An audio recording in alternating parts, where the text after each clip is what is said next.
laughing. She really loved that.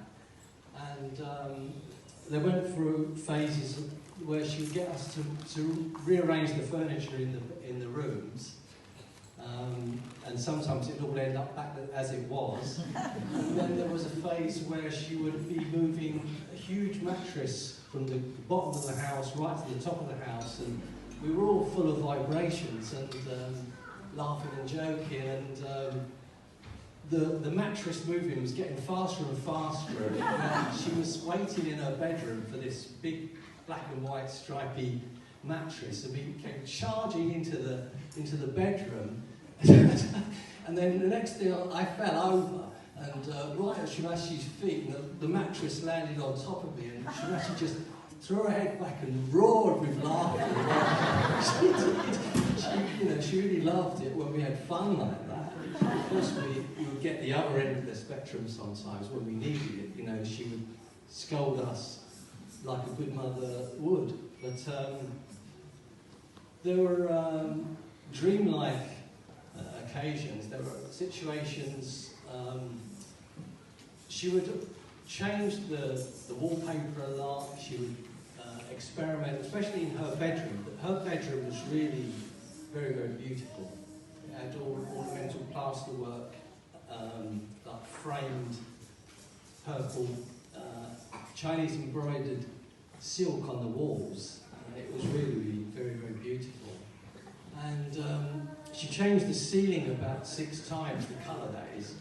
And there was one time she said, I want you to come and paint the ceiling. So I went into her bedroom expecting to take out all her ornaments, all the furniture and everything. She said, no, just do it as it is. I said, oh my God, So I took the ladder, the paintbrush and everything, and Shimashi was going to be in the room as well.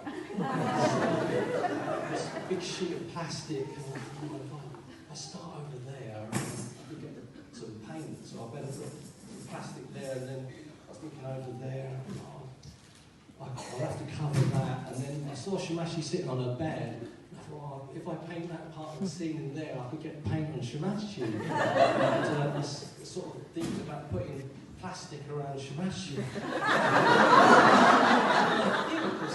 And I was so freaked out, painting the whole room with everything in there, and Shimachi herself. And then suddenly she snapped me out of it. She said, "What are you doing?" I said, "Oh, I'm just working out where to start." She said, "You can start there, you can start there, you can start there. Just start."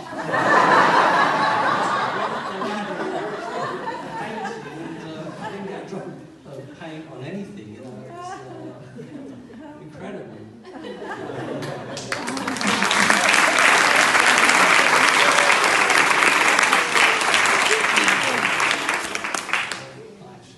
Now I'm up here, I can't think. I wrote a few.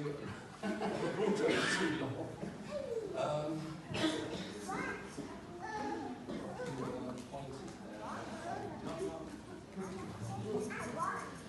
Oh yeah, the scene. In Cabella,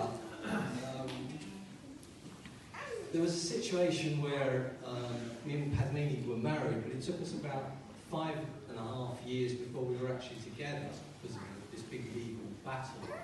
And Shimashi said, "Come to Italy with me." So I went to Italy with Shimashi, and Shimashi eventually got Cabella. And when you worked on Shimashi's house, you get really lost in the work. You forget about everything else. And every now and again, Shimashi wants you, so you go and see Shri Mataji, and she talk to you about the work to be done. And then you just find yourself there, absorbing the vibration while she spoke to someone else. And it gets to the point you couldn't remember how you got there. And there was one occasion like that, I was just sitting, enjoying the vibrations, and then it just popped into my head, well, what's happening about my wife? Which I thought. And then she turned to me and said, "Your wife will be here within a month." And then another thought popped in, and again she actually turned to me and answered that question. So we had a conversation without my saying a word. She actually read my thoughts, you know. There was one situation, all the angels, all the ornamental plasterwork you see at Cabella, all that plaster of Paris came from the UK. It used to go over in the vans or the bus or whatever. And then one day Shri said to me, we won't get the plaster of Paris from England anymore, we'll get it from here, from Italy. So I think we spent 3 days trying to find plaster of Paris, and they kept on giving us stuff that was like polyfiller and everything. And I'd already been going through the situation of getting the Padmini over, and then it got to that, and I got really down about it. And so Shri said, so? I said, well, spent 3 days, Shri, I'm sorry, we just can't find this stuff anywhere. And Shri said to me, you know, what? Don't come to me with this left-sided attitude.